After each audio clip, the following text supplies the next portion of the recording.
One day, my husband filed for divorce and that evening said, "Forgive me, I made a mistake. Let's start over." I smiled and said, "Of course, darling." But the next morning, he discovered that all his bank accounts were blocked. Good day, dear listeners. It's Briella again. I'm glad you're here with me. Please like this video and listen to my story till the end and let me know which city you're listening from. That way, I can see how far my story has traveled. I used to think I was one of the lucky ones. That sounds naive now, almost embarrassing to admit. But back then, standing in our kitchen on a Sunday morning, watching the Oregon rain trace slow lines down the window glass, I genuinely believed that. I was 38 years old. I had a house I loved, a career I'd built from nothing, and a husband named Daniel who still made me coffee the way I liked it. 2 sugars, a splash of oat milk, and set it on my nightstand before I even opened my eyes. We had been married for 11 years. We had a dog named Chester and a vegetable garden that never quite worked out, and a tradition of watching old films on Friday nights. It wasn't a perfect life, but it felt like mine. Daniel was a financial consultant, charming in the way that certain men are charming, effortlessly, almost without trying, the way sunlight falls through a window without asking permission. People liked him immediately. His clients trusted him. At parties, he was the one standing in the center of the room, and I was the one he'd glance over at, catching my eye, smiling just for me. Or so I believed. I was a project manager at a mid-size architecture firm downtown. I worked long hours. I was good at my job. I came home tired, sometimes too tired to ask the right questions. And I think I knew, somewhere underneath the routine and the coffee and the Friday films, that something had shifted. I just didn't want to look directly at it. The first sign came in November. Daniel started going to the gym in the evenings. That wasn't strange by itself. He'd always been active. But the timing changed. He used to go at 6 in the morning. Suddenly, it was 8, 9 at night, and he came home smelling like soap, freshly showered, his hair still slightly damp. He said the morning crowds were brutal. I nodded and said nothing. Then came the phone. He'd always left it on the kitchen counter when we were home. That was just our way, an unspoken rule about being present. In December, the phone started going everywhere with him. Into the bathroom, onto the nightstand face down. Once I picked it up to check the time, and he crossed the room so fast that Chester startled off the sofa. "I'm waiting on a client email," he said, taking it from my hand with a smile that didn't quite reach his eyes. I said, "Of course." But I noticed. When he started criticizing small things. The way I loaded the dishwasher, the brand of pasta I bought, the fact that I wanted to spend Christmas with my sister in Seattle. He framed it all as concern. "You've seemed stressed lately, Claire. Maybe you need to slow down. Maybe we need to talk about priorities." He said these things in a gentle voice which somehow made them worse. "My name is Claire Whitmore. I want you to remember that." By January, I had started to feel something I couldn't name. Not quite suspicion, more like a kind of atmospheric pressure. The way the air feels before a storm, heavy and still and wrong. I mentioned it to my friend Renata over lunch one afternoon. She looked at me carefully and said, "Claire, when did you stop laughing at his jokes?" And I realized I couldn't remember. Then came the Tuesday in February that changed everything. I was in a meeting at work when my phone buzzed with a notification from a shared app Daniel and I used for household finances. He had logged into it from an address I didn't recognize, a law office downtown. I thought it was a mistake. I finished my meeting, gathered my things, and drove home through the gray afternoon telling myself it was nothing. He was already there when I arrived. Sitting at the kitchen table, his hands folded, wearing the expression of a man who had rehearsed something many times and still wasn't sure of his lines. "Claire," he said, "I need to talk to you." I set my bag down. I waited. "I've spoken to an attorney," he said. "I want a divorce." The room didn't spin. That's what people always say, that the room spins. Mine didn't. Everything became very sharp and very still, the way things look after a hard frost. I stood in my own kitchen, in the house we'd bought together, and I heard those words, and I simply looked at him. "Okay," I said. He blinked. He'd expected tears, maybe, or an argument. I think it's for the best, for both of us." "Okay," I said again, and I walked upstairs and sat on the edge of the bed and stared at the wall until the light in the room changed and the evening came. At 10 o'clock that night, I heard his footsteps on the stairs. He appeared in the doorway. His eyes were red. He looked for a moment like the man I had married, uncertain, young, almost fragile. "I'm sorry," he said. "Claire, I made a mistake. Can we start over?" I looked at him for a long moment. I felt something move through me, cold and quiet like water finding its level. Then I smiled. "Of course, sweetheart," I said. He exhaled. He came and sat beside me and took my hand. He kissed my temple and whispered, "Thank you," and I sat very still and let him, and I smiled, and the smile didn't cost me anything at all, because somewhere in those hours of silence, sitting alone on the edge of our bed, something inside me had made a decision. I just hadn't told anyone yet. The next morning, Daniel made coffee. He set it on my nightstand. 2 sugars, oat milk, exactly the way he always had, and he kissed me on the cheek before going to shower. And the whole thing was so practiced, so seamless, that it made my stomach turn.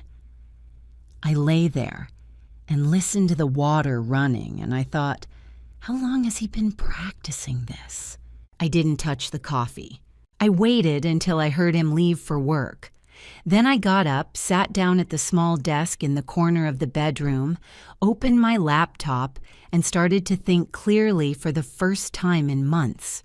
Here is what I knew. Daniel had consulted a divorce attorney.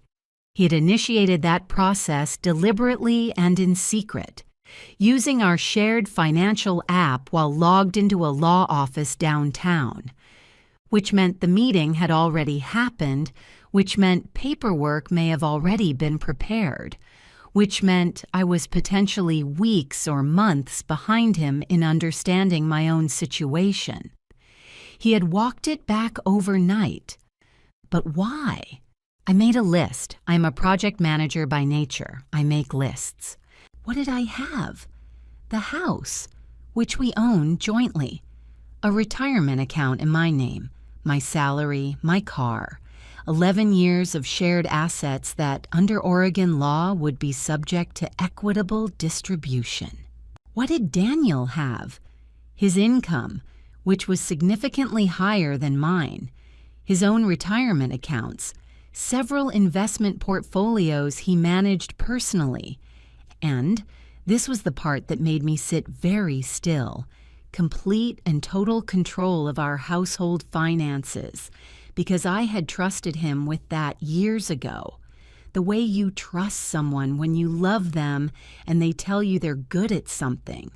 Had I ever truly looked at our accounts? Really looked? I opened the banking app on my phone.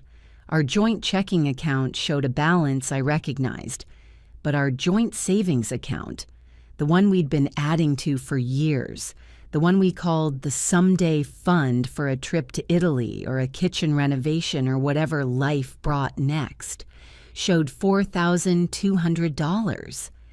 It had held over $60,000 the last time I checked, which had been, I realized with a cold shock, nearly 8 months ago.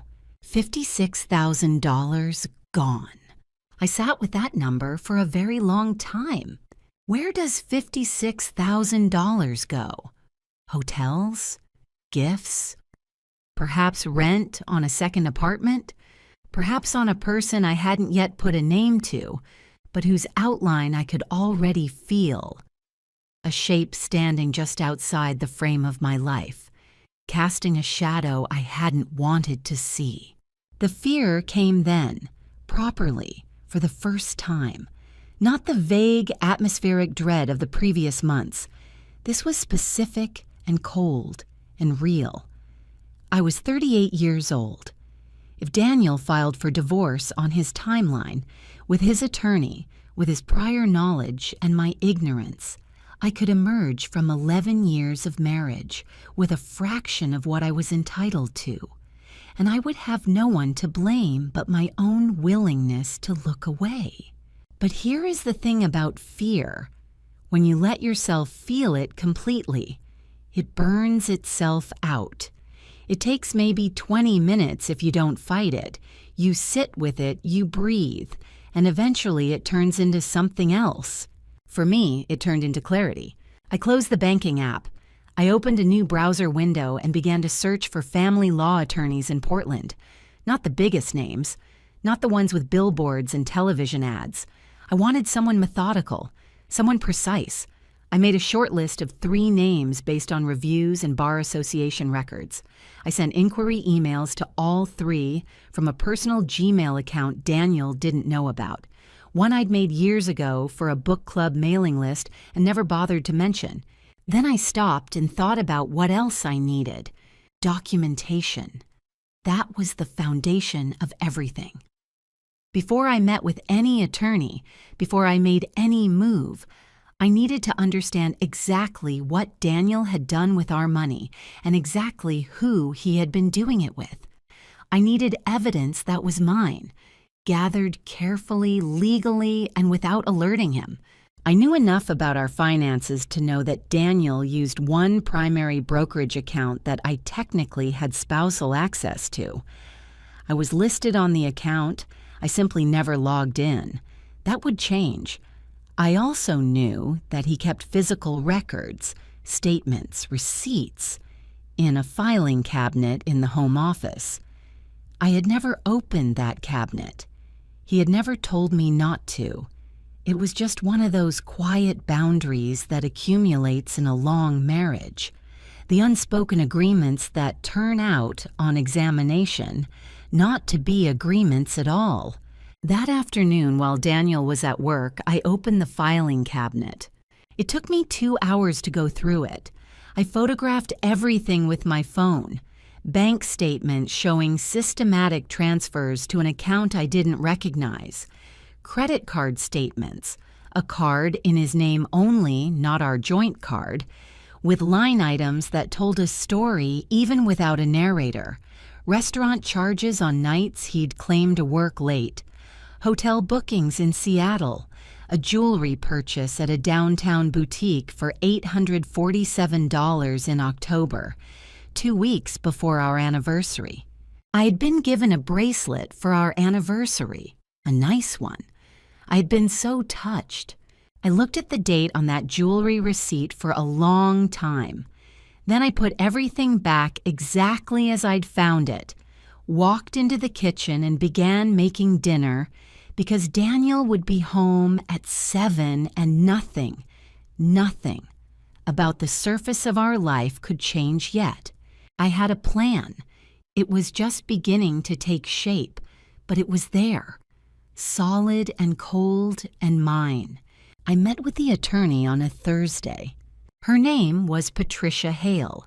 She had an office on the 14th floor of a building on Southwest Broadway, and she wore reading glasses on a chain and spoke in the measured, unhurried tone of someone who had heard every version of this story and remained, through all of it, unshocked.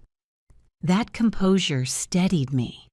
I needed to be around someone for whom this was ordinary, because for me, Walking into a divorce attorney's office while my husband believed we were reconciling felt like stepping off a ledge.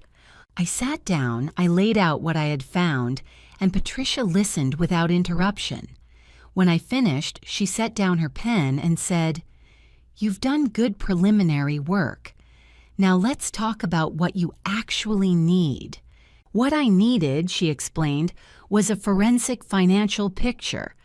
The transfers I'd found were significant, but without a full accounting, Daniel's attorney, because he would have one, because the process was already in motion, could argue that the money had gone to legitimate expenses, early investment redemptions, tax liabilities. I needed someone to trace the funds. She gave me the name of a forensic accountant she worked with regularly, a quiet, thorough man named Gerald Chen who charged a flat fee and didn't ask unnecessary questions. "There's something else," Patricia said, looking at me over her glasses. "You mentioned a possible third party. If infidelity is involved and marital funds were used to support that relationship, it strengthens your claim for a greater share of assets substantially. Oregon is a no-fault state, but financial misconduct is a different category entirely."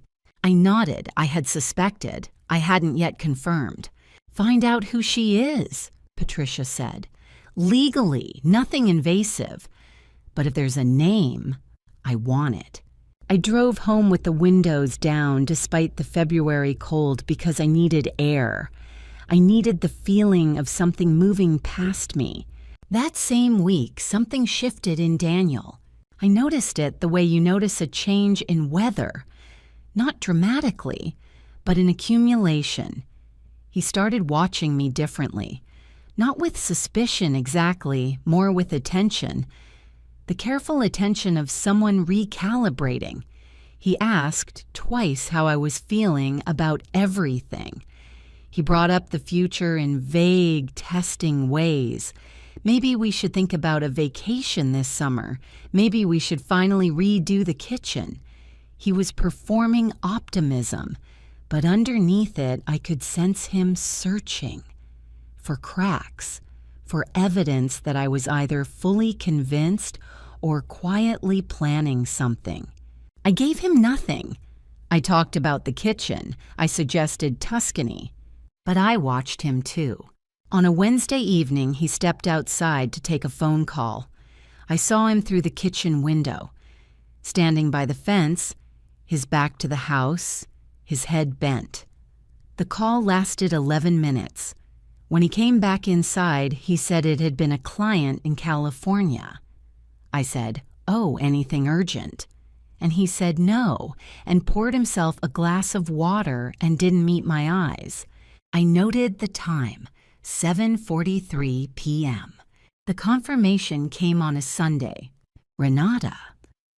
My friend, the one who had asked when I stopped laughing at his jokes, had a brother-in-law named Tom who worked in IT consulting and did occasional private work on the side. I am not proud of what I asked him to do, but it was legal. I asked him to help me access the location history on the shared family plan account that Daniel and I both paid into. My name was the primary account holder and the data was technically mine. Tom sent me a spreadsheet.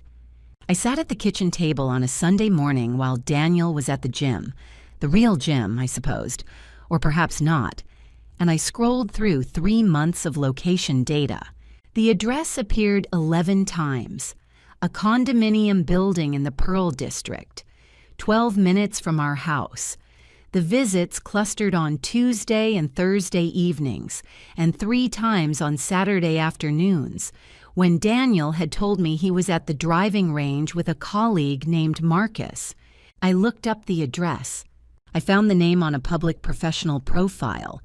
Cassandra Reeve, 32 years old, marketing director at a tech company downtown. I stared at her profile photograph for a long time, not with hatred, not yet, but with the strange, clinical curiosity of finally seeing a thing you've been circling for months. She was beautiful. Of course she was. I closed the laptop.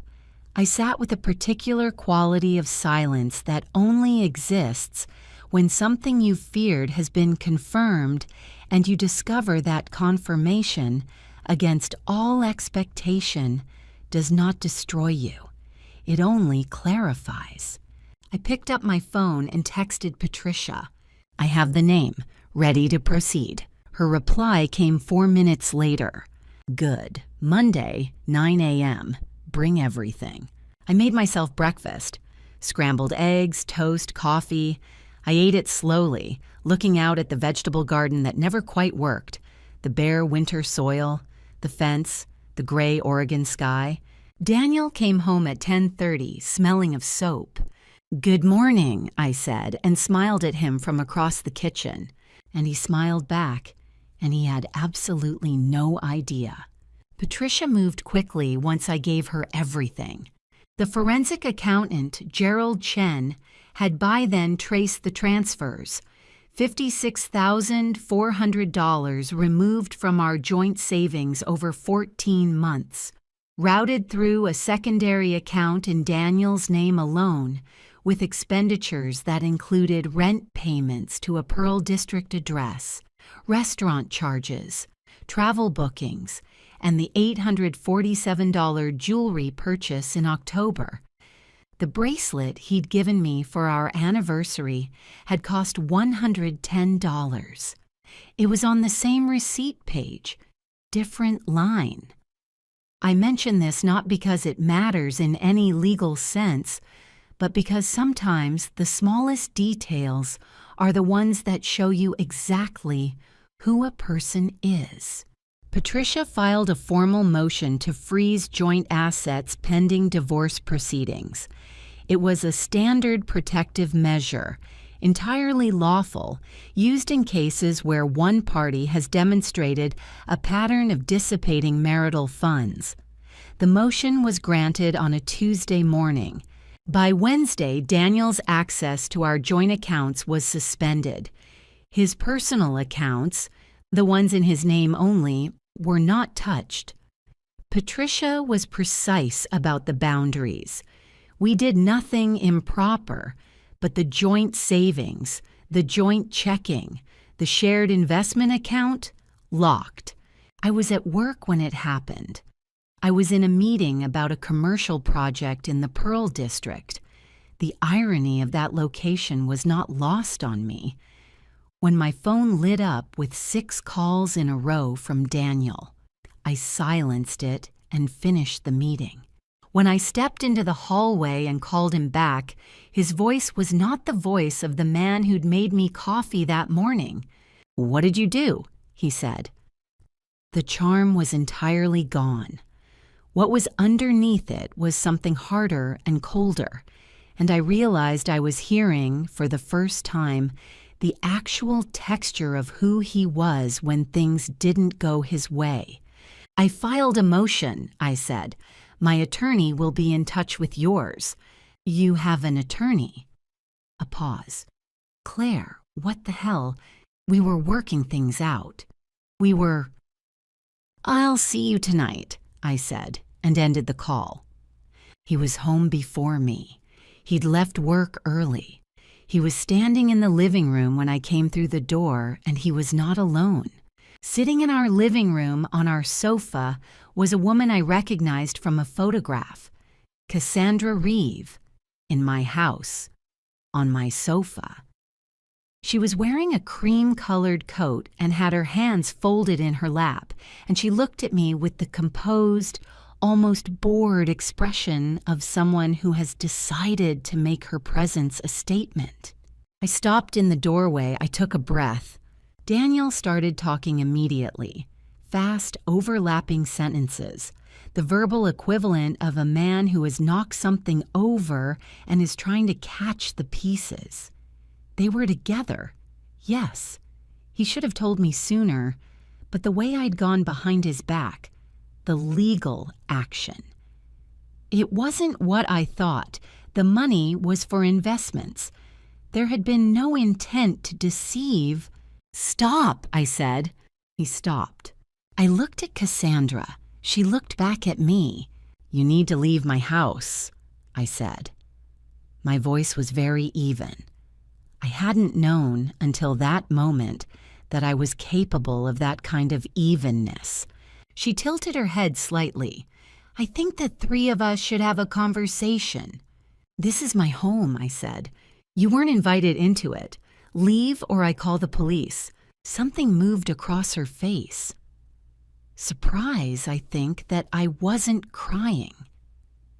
Daniel stepped forward and said in a low voice that was meant to sound like a warning, "Claire, you need to think very carefully about what you're doing. I know people at your firm. I know Marcus Greer, who sits on the board. If this gets ugly—" "Are you threatening me?" I asked. He pulled back slightly. "I'm saying we should all calm down." "I am calm," I said, "and your girlfriend is leaving." Cassandra stood.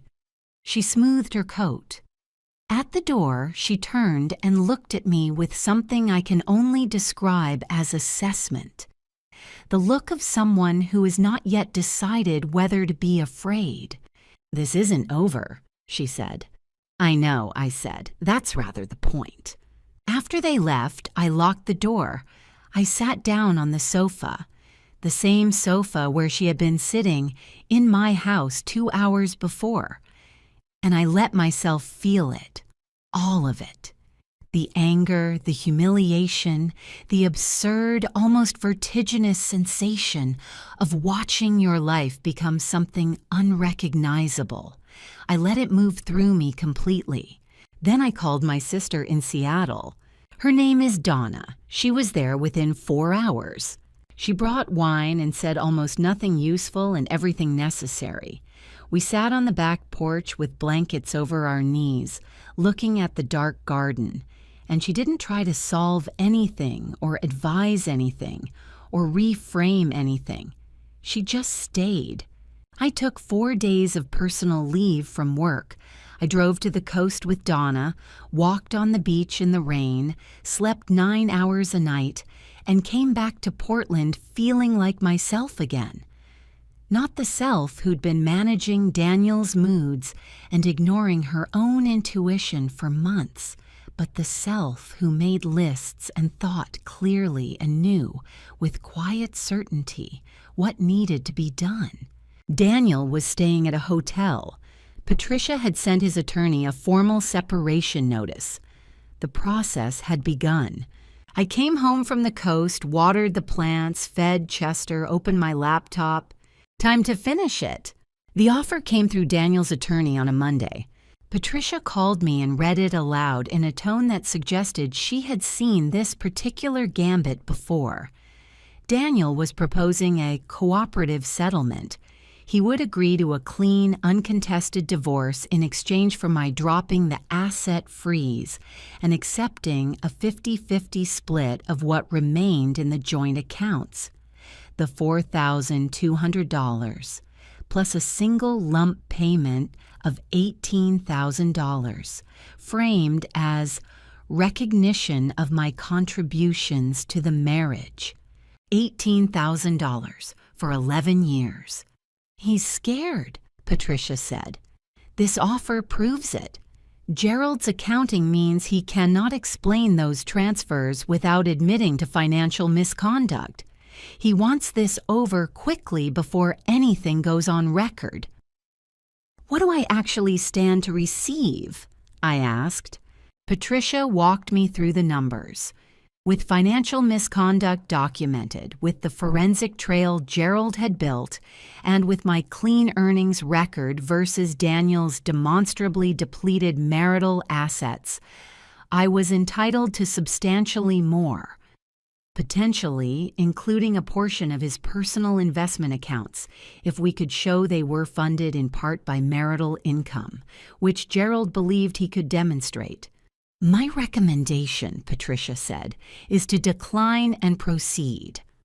"Then that's what we do," I said. I didn't feel triumphant about it. I felt mostly tired in the way that comes not from weakness, but from sustained precision. The exhaustion of someone who's been keeping everything exactly right for a long time. 2 days later, Cassandra called me directly. I don't know how she got my personal cell number, I can guess. I answered on the third ring because I was curious and because I had, by then, so little left to fear from her. Her voice was different from the composed, coat-wearing version of herself she'd performed in my living room. It was warmer, almost friendly. "I just want you to know," she said, "that I never wanted it to happen this way. I think we could have a real conversation, woman to woman, and figure out what's best for everyone. Woman to woman, as if we were colleagues who'd had a scheduling conflict. What is it you'd like me to do?" I asked. A small pause. "I think you're hurting yourself more than anyone by pushing this. Daniel will fight it. It'll be months, maybe years. You'll spend everything on attorneys. I've seen it happen to people. It destroys them." She was describing her own hope, not any likely outcome. I understood that. "Thank you for the call," I said, and ended it. I sat by the window for a moment after. Outside, a neighbor was walking a dog, a golden retriever who was very interested in a particular patch of sidewalk. The ordinary world going on, entirely unbothered by the contents of my phone call. I found that comforting. I hadn't told her she was wrong because she wasn't worth correcting. I hadn't told her she was right because she wasn't. I had simply removed myself from the equation she was trying to solve. That week, something I hadn't anticipated began to happen. People started calling. Not from any action of mine. I had told no one outside of Donna and Renata what was occurring.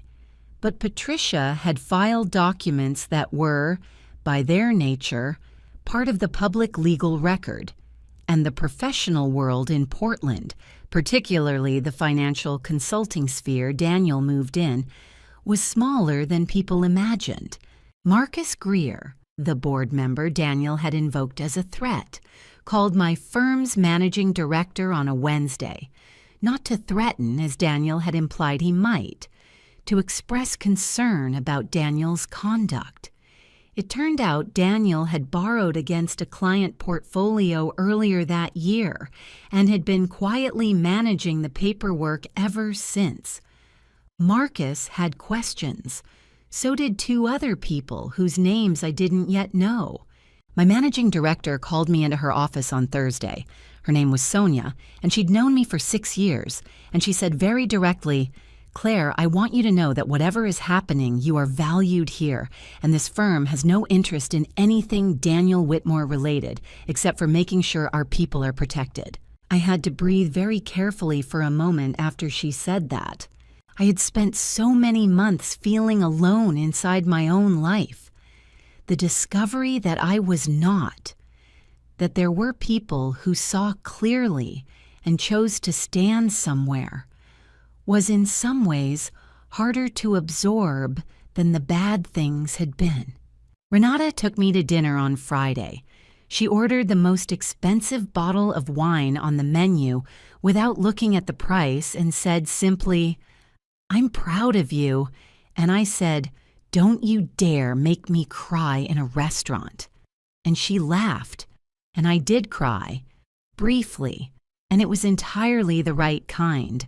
I went home that night feeling something I hadn't expected, held, improbably, counterintuitively held, not by any single person, but by the specific weight of people who had chosen to remain. Daniel and Cassandra, I suspected, were watching, waiting to see if I'd crack. They were going to wait a long time. They came on a Saturday morning. I heard the car in the driveway at 10:30. I was in the kitchen making tea, still in my robe, and I looked through the window and saw Daniel's car. And then I saw both of them get out together and walk toward my front door, like people who have decided that the best strategy is simply to materialize and refuse to be ignored.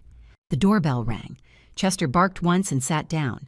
I stood in the kitchen and took one breath, then another. Then I walked to the door and opened it. Daniel was wearing his good coat, the charcoal one he saved for client dinners, and he was holding a paper bag that smelled like the bakery 3 blocks away, the one we'd gone to together every Saturday for years. Cassandra stood slightly behind him in a different register. No cream coat this time, something softer, a gray sweater, her hair down. She was performing approachability. They had coordinated this. "We wanted to talk," Daniel said. "Just talk, no lawyers." I looked at the paper bag. I thought about every Saturday morning in that bakery. The corner table by the window, the almond croissants, the way Daniel would always let me have the last bite of his, that specific tenderness that had apparently been entirely compartmentalized. "Come in," I said. They sat at the kitchen table. I made tea for myself and didn't offer any. I sat across from them and waited. Daniel began. He had prepared this, I could tell. It had the rhythm of something rehearsed. The points came in order. He acknowledged that mistakes had been made, that he had handled things poorly, that the financial situation looked worse than it was due to the way Gerald had framed the accounting. He and Cassandra had been together for 8 months. He said it with the slight emphasis of a man expecting this number to be exculpatory, as if brevity made betrayal more forgivable. He loved her, he said, looking at his hands, but that didn't mean he wanted to destroy what we had built. There were ways to resolve this that didn't involve courts. That didn't involve further damage to both of our reputations. Both of our reputations. "My reputation is fine," I said. He looked up. "Claire, the accounts you moved money through," I said, "were marital accounts. Under Oregon law, the dissipation of marital assets for the benefit of an extramarital relationship constitutes financial misconduct. My attorney has 6 months of transfer records and a full forensic accounting. This is not a framing issue." Cassandra leaned forward then. The approachability dropped. Not entirely. She kept the soft sweater, the open posture. But something in her eyes changed. "I want you to understand something," she said.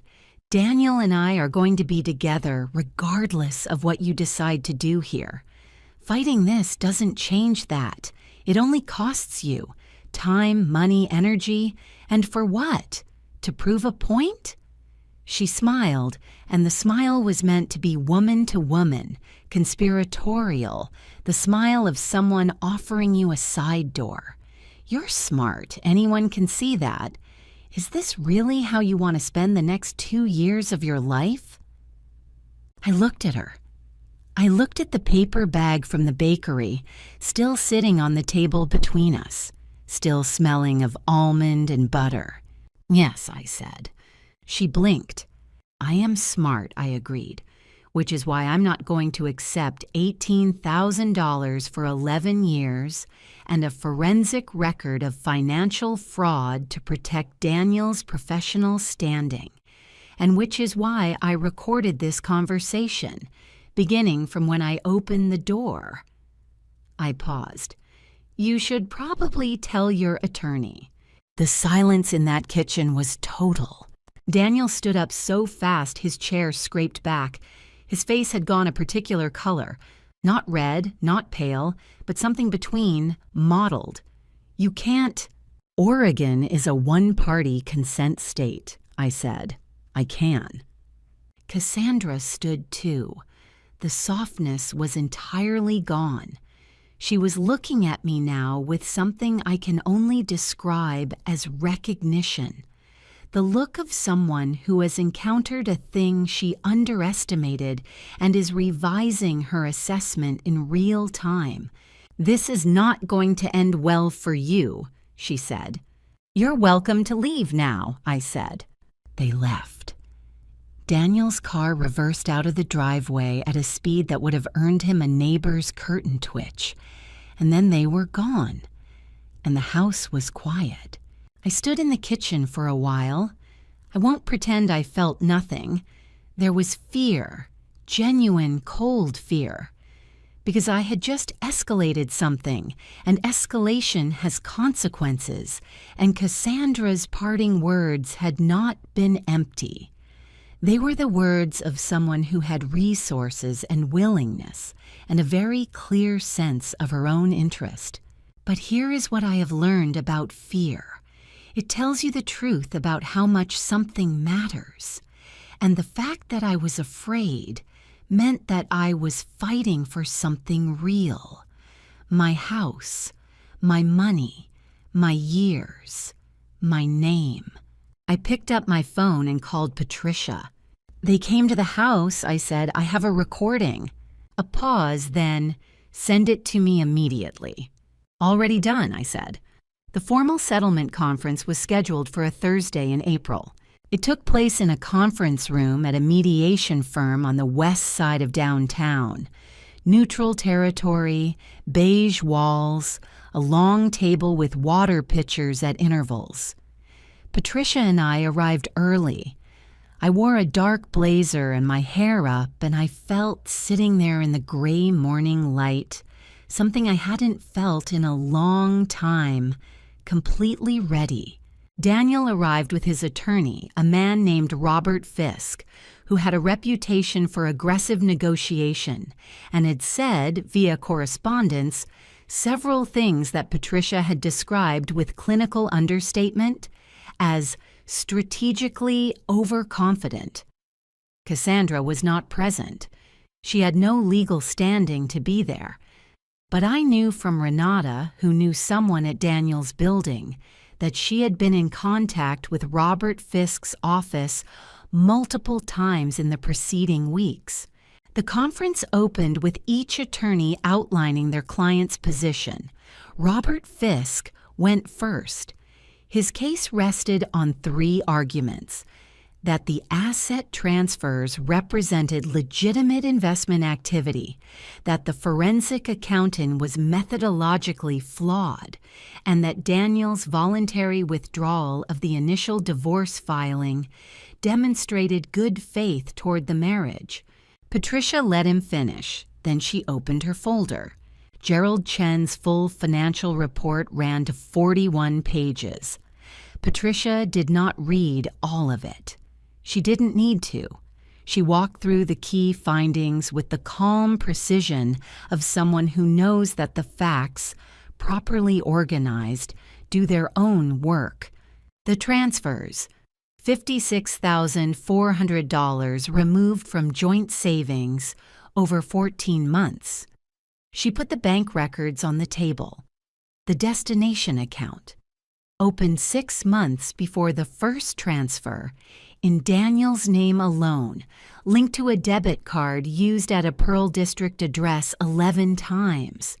She put the location records on the table, the expenditures, rent, travel, the jewelry store. She put the credit card statements on the table. She paused. "We also have a recording," she said, "of a meeting that took place at my client's home 8 days ago, attended by Mr. Whitmore and Miss Cassandra Reeve, in which Mr. Whitmore made reference to avoiding damage to both of our reputations, and Miss Reeve made statements that could reasonably be characterized as intimidation of a party in an ongoing legal proceeding." Robert Fisk looked at Daniel. Daniel looked at the table. "We are prepared," Patricia continued, "to submit the recording, the financial documentation, and a deposition from the forensic accountant if this proceeds to litigation. Alternatively, we can discuss a settlement that reflects what the law and the evidence support. Robert Fisk asked for a 15-minute recess. In the hallway, I stood by a window that looked out over the street. Below, Portland went about its morning. People with coffee cups, delivery cyclists, someone walking a dog who had the same interested, purposeful energy as Chester. I watched it for a moment and thought about how strange it was that the world continued being entirely ordinary while your life was being renegotiated in a beige room behind you. Patricia came and stood beside me. "He's rattled," she said quietly. "Fisk is good, but he wasn't briefed on the recording. Daniel didn't tell him." "Of course he didn't," I said. She looked at me. "How are you doing?" "I'm fine," I said, and I was. The fear was entirely gone, not suppressed, not managed, genuinely gone. In its place was something very still and very clear. We went back in. What happened in the next 90 minutes was not from the outside dramatic. There were no raised voices. No one cried. Fisk made a counterproposal. Patricia declined it. Fisk made another. Patricia declined that too and put a number on the table. A number that Gerald Chen's accounting justified. A number that Patricia had prepared with the specificity of someone who had done this math many times and knew exactly where the floor was. Daniel looked at it. His face went through several expressions in quick succession. Disbelief, anger, calculation, and then, finally, something that looked like the moment a person understands that the position they thought they occupied has already been vacated. "This is," he started. "Supported by documentation," Patricia said, completely. He turned to Robert Fisk. Fisk was looking at the recording transcript Patricia had provided. He said very quietly to Daniel, "I need you to tell me if there's anything else I'm not aware of." Daniel said nothing. In the end, it was Fisk who pushed Daniel toward the number, not because he'd given up, but because he was a professional, and professionals recognize when a position is untenable. He leaned over, spoke quietly into Daniel's ear, and I watched Daniel's shoulders drop in the specific way that means a person has stopped fighting, not because they want to, but because they have run out of ammunition. The agreement was signed at 1:17 p.m. I won't list every detail. Patricia has advised me not to, and in any case, the specifics are mine. But I will say that what I received bore no resemblance to the $18,000 Daniel had offered me months earlier.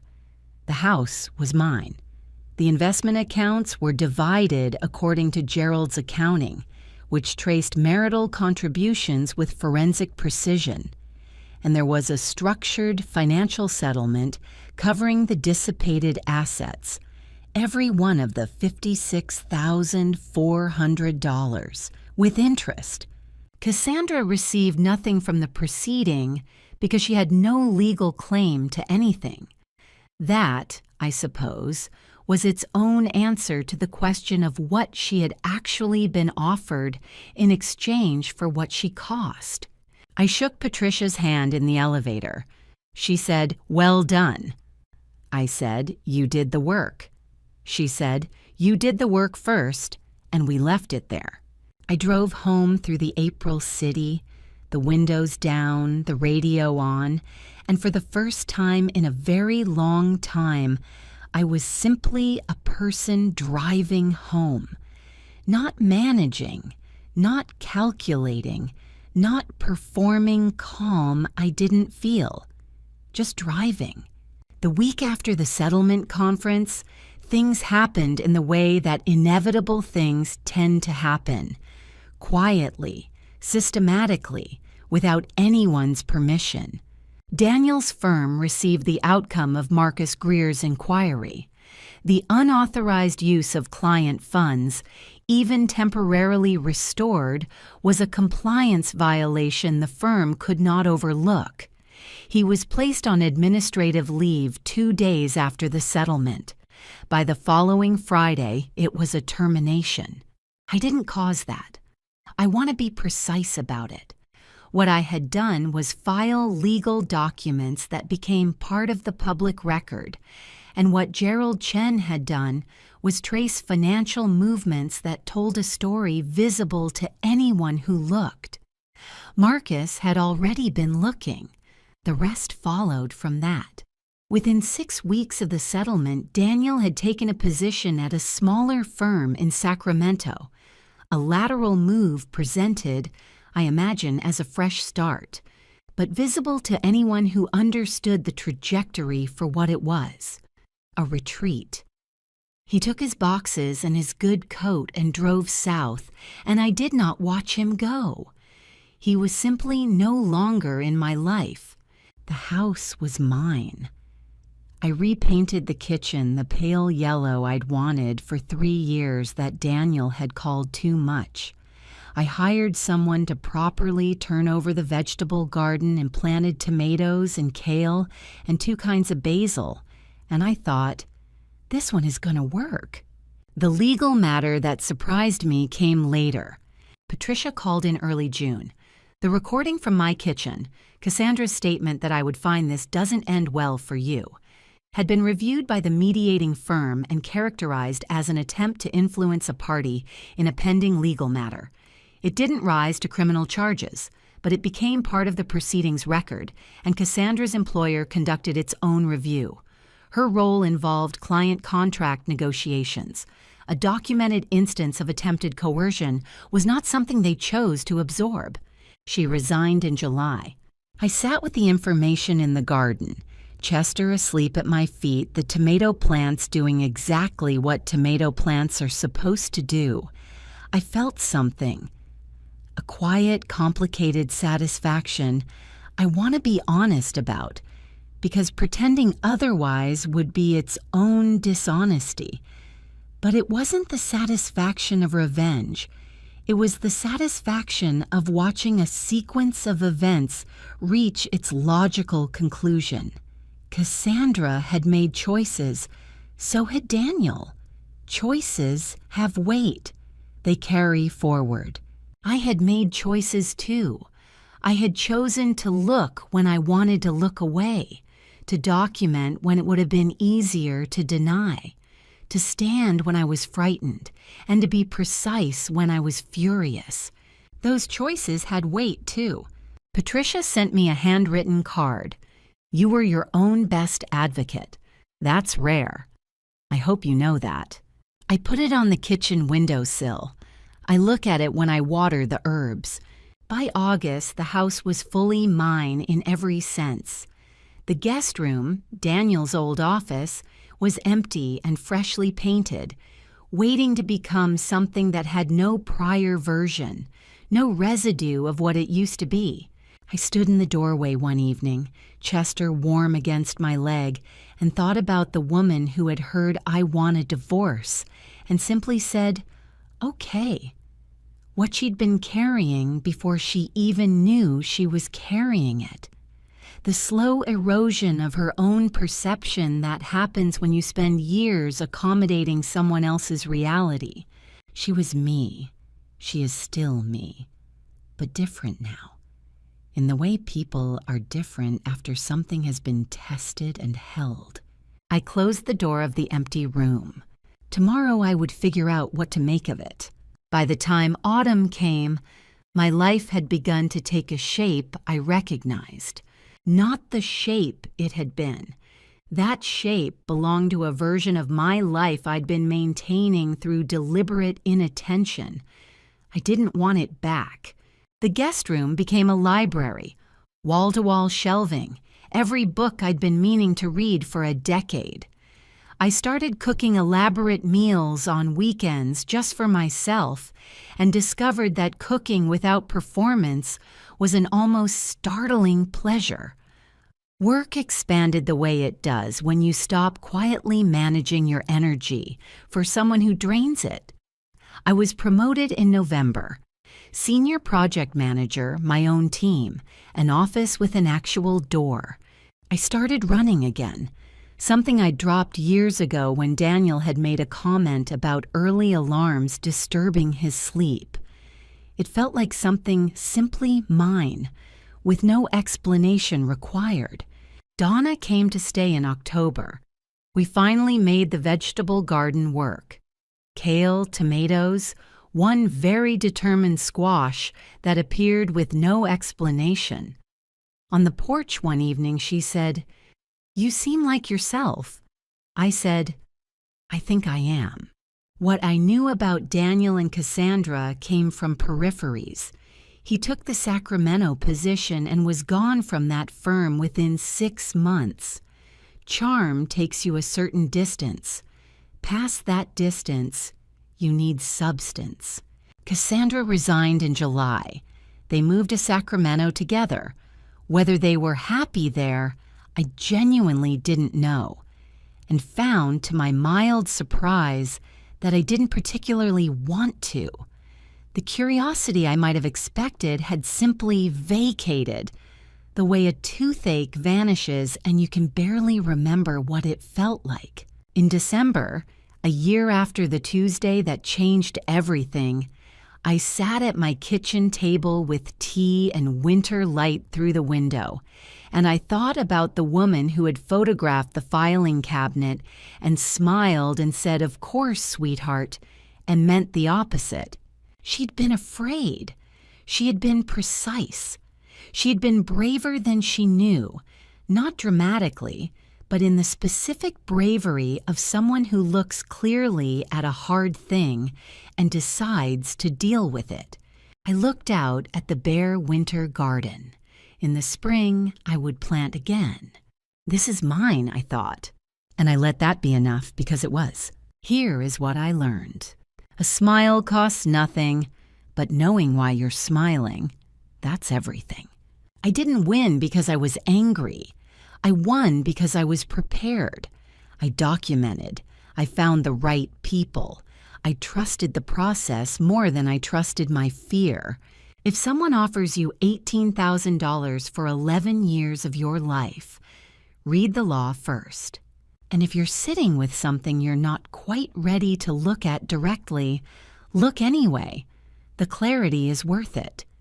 Every time. What would you have done in my place? Thank you for listening. If this story stayed with you, share it. Someone out there might need it today.